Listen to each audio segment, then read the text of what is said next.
Ayan,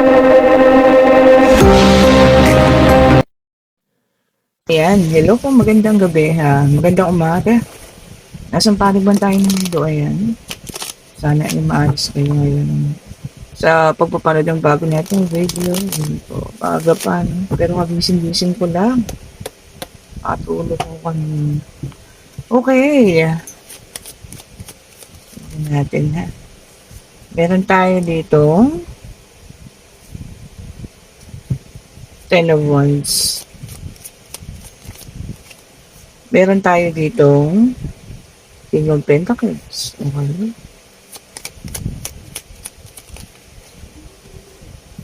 Meron tayong The Judgment. Okay. Ay, ano ba yun? Oh, meron tayo dito, Nine of Swords. Ang ating Knight of Wands. Okay.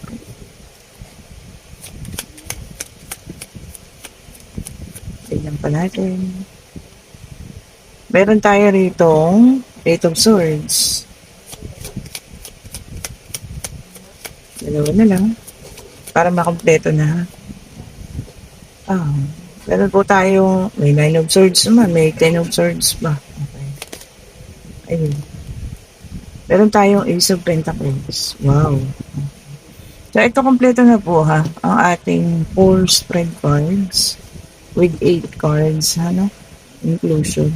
Okay po, so nakita natin dito, may isang tao dito ha, na sobrang pain, sobra-sobra yung nasasaktan. Ayun o, nakikita nyo naman. Isang King of Pentacles ha, may pag-gising, nagkaroon ng The Judgment, no? Ayun, The Judgment yan. Parang nagising na siya sa katotohanan na alam niyo yun, maaaring ito po ay umalis siya sa buhay ninyo ha. Ayan, alam mo bang tinitignan ka pa rin ng taong ito, no? I-stalk ka niya, tinitignan niya kung ano na nangyayari sa'yo. At nakikita niya yung napakagandang paglago sa'yo. Ito po ha. Kita mo naman, ano?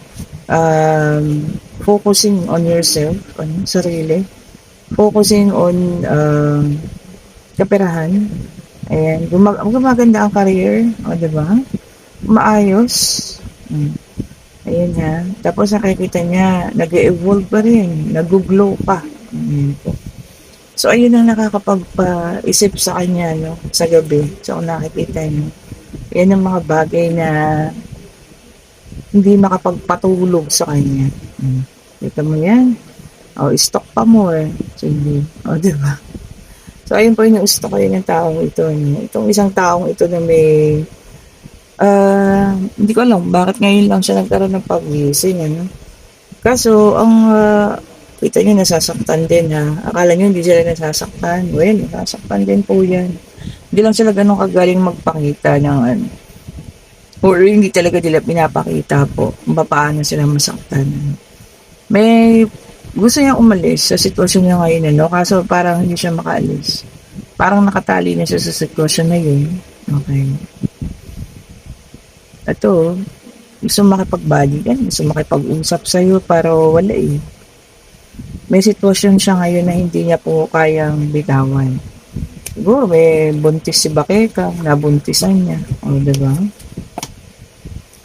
Or, nandoon sa sitwasyon na takot siya ngayon sa mga kamag-anak ni Bakeka kasi hindi ganun kadaling iwan. Yun lang. Para kasi siyang kumuha na, ano na siya eh, nasa kama ka na. Di ba? Sabi natin gano'n. Mga kasabihan. Nasa kama ka na. Eh, lumipat ka pa sa ano. Di ba? Lumipat ka pa sa simiento. Hindi natin lagyan ng banig. Simiento. O, di po ba? Sa inyo, okay, sa lahat eh, no? Sa mag-anak, sa ano, walang problema. O ngayon, kailangan pa ng ano, may takutan ng nangyayari. Diba? Kawawa siya. So, ayun po ha. Binabantayan ka niya. Hindi ka pa rin nakayang bitawan. The problem here is, alam niyo yan, patuloy niya lang siyang nasasaktan sa mga nangyayari. At napapaisip siya. Talaga bang naka-move on ka na? O, diba? Sa part mo ha. Kasi nakikita niya na lahat eh, pagbabago. Alam naman, ang daing naman nito. Balikan natin. Pagbabago, lahat ano. Okay, so eto na. Meron tayo dito, 7 of 1. 7 ba ito? Nabulang mata ko ngayon. Yes po, 7 ha. Sabi rito niya. Ayan, determined na siya ngayon. Di ba? Talagang ngayon, may mga pagkakataon na determinado na siya. Ba, kahit gaano ka kadeterminado, kung hindi ka makaalis sa sitwasyon mo, o iba paano yun? Ano ba? So, kailangan maging determinado ka. Yun talaga yun. Di ba? Para magawa niya talaga yung gusto niyang gawin. Kasi iba yung pakiramdam niya doon kung nasa saan siya ngayon. Parang siya yung ginagawang puppet or controlled siya po. Ay, mahirap. Gusto mo yun. Diba? And then, dumabas ang ating the death card with the number 13. Ayan. Kaya lang, ikaw kasi nasa transformation ka na. Diba? Tapos na yung healing and ngayon, nagtatransform ka na. Transforming into a siguro, no? Yung mga talagang palaban na ngayon. Sa buhay ha, hindi naman sa kung ano. Pero talaga yun ang priority natin. Paging mas maayos. Tama yun. Alam niyo kung bakit.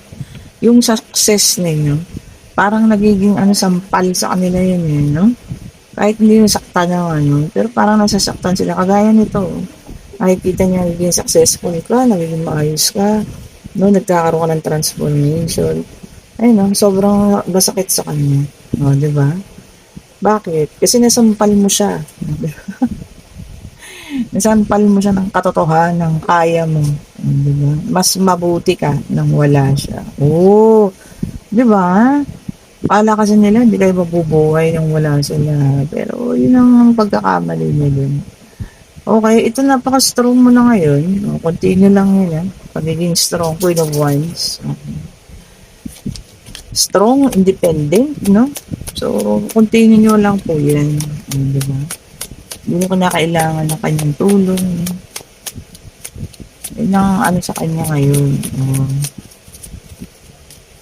Hindi na yun, siya yung hindi makatulog. Kaya siguro minsan, nagigising ka, bigla-bigla. Kasi iniisip ka niya.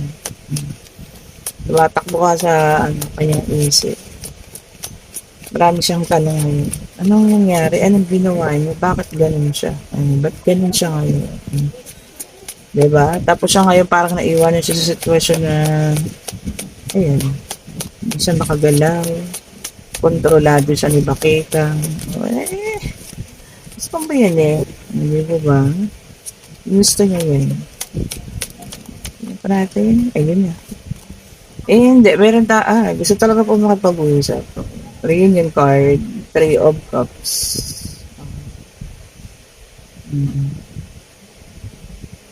Ay, may baby na. Okay po, baka nga buntis si Bakeka. Yun ang sitwasyon na hindi siya maka-move on. O hindi siya makaalis. Maaari po, may nabuntisan o nabuntisan niya si Bakeka. Kaya kontrolado siya ngayon. Isa siyang BO. O diba? Bakit siya nagpapakontrol? Malay niya ba kung hindi sa kanya ba yun? O baka hindi naman kanya? Diba? Minsan may mga ganun tao yun.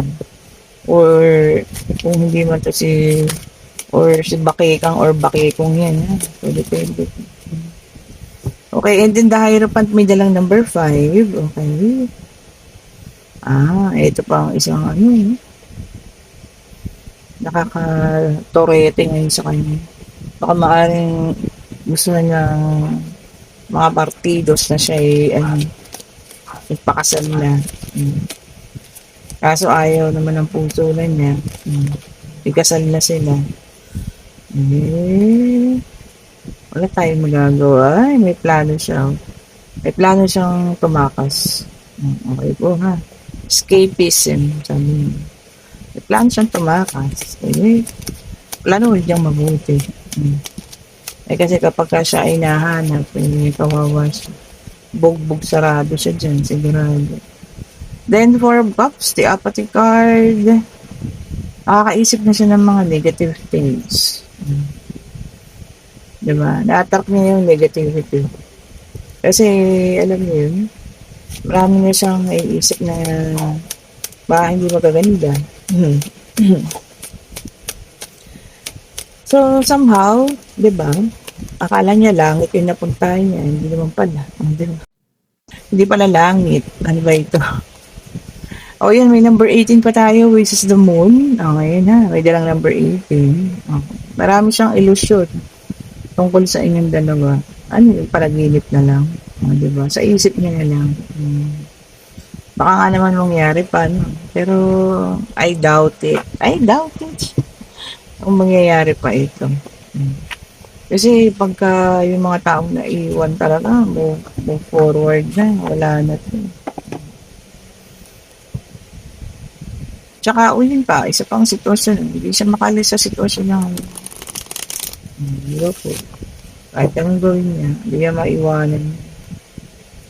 Lalo na kung buntis. Mahirap na ito kung hindi naman kanya. Di ba? Tapos, akala niya kanya. Mabuti kung mayaman sila, ipa-DNA test. No, di ba? Pero I doubt kung gano'ng kayaman.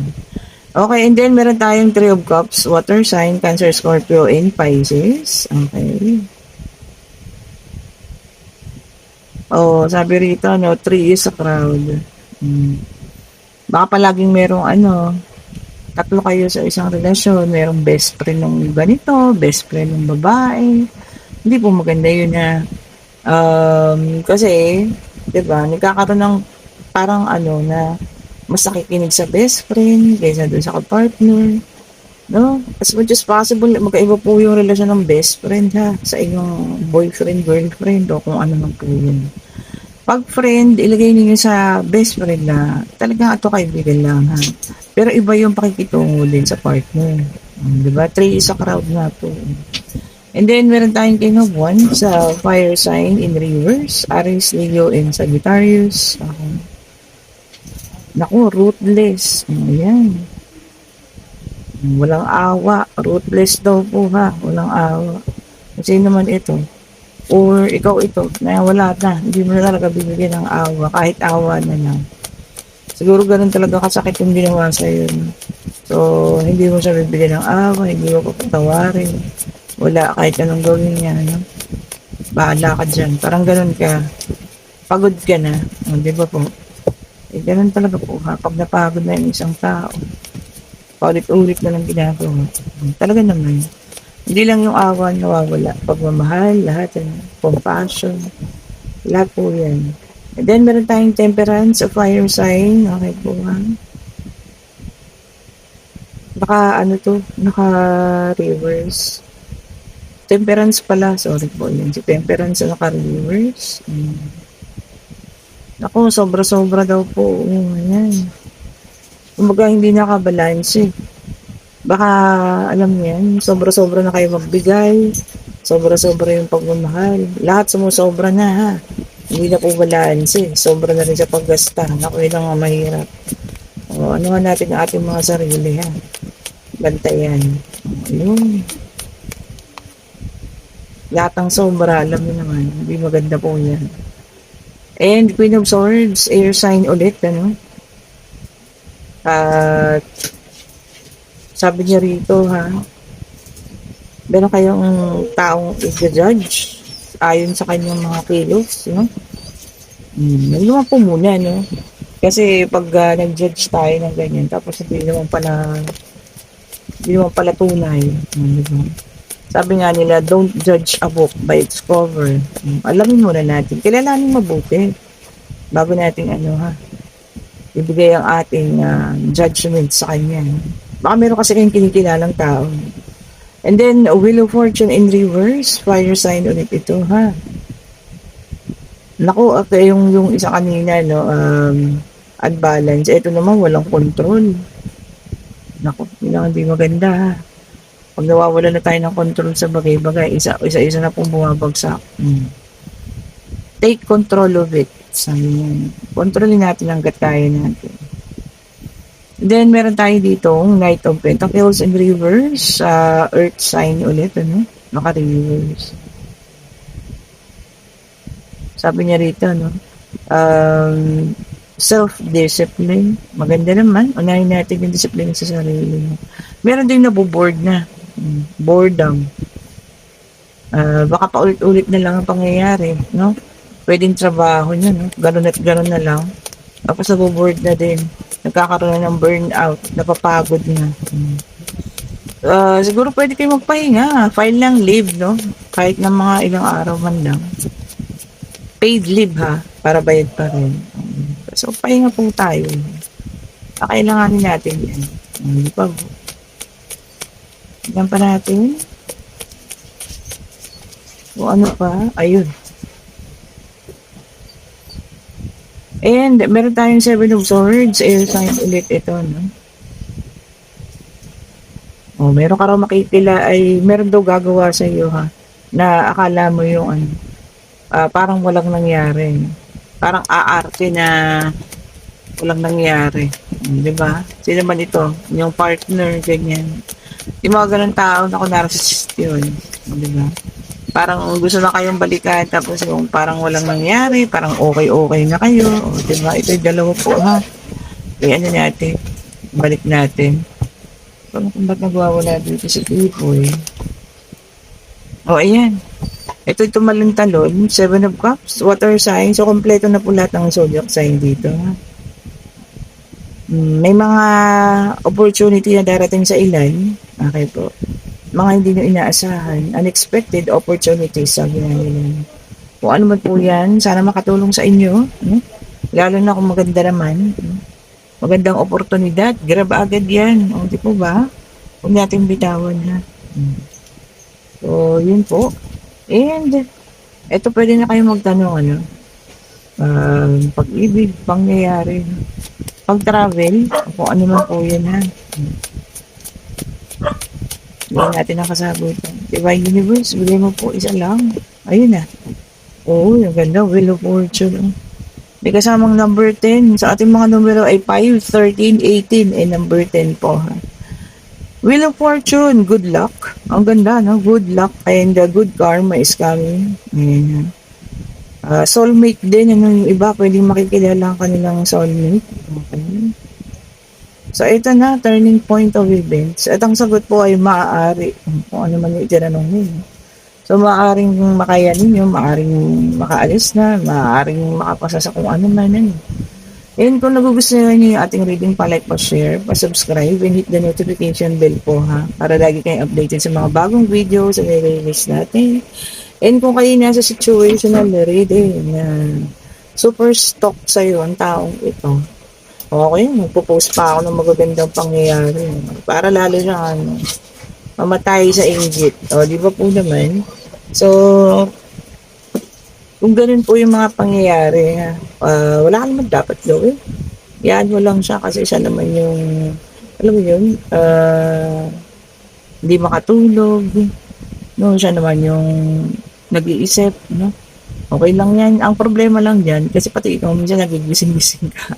Di ba po? Kasi para, sa totoo lang, may effect yun, ha. Totoo po yan. Psychology fact din. Kapag yung may oras na nagigising-gising kayo, sabihin po nun, yung taong lagi kayong iniisip. Yan, ha.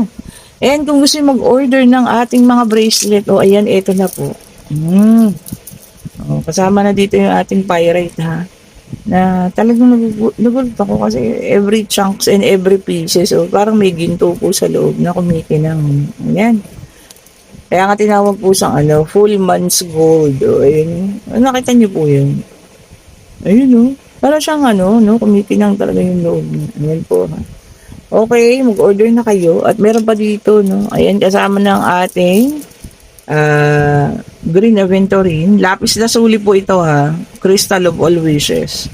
Para sa pag-ibig ang ating rose quartz. Green Aventurine din. Para sa pag-ibig. Para sa protection ninyo, black tourmaline. At saka itong good luck din to. Tiger eye. Ayan, ha. Okay po. Ayan, mag-order na kayo. Di ba nakita niyo naman kanilang mga quality. Napaka-glossy. Hindi po yan mga yan nagbabakbak, ha.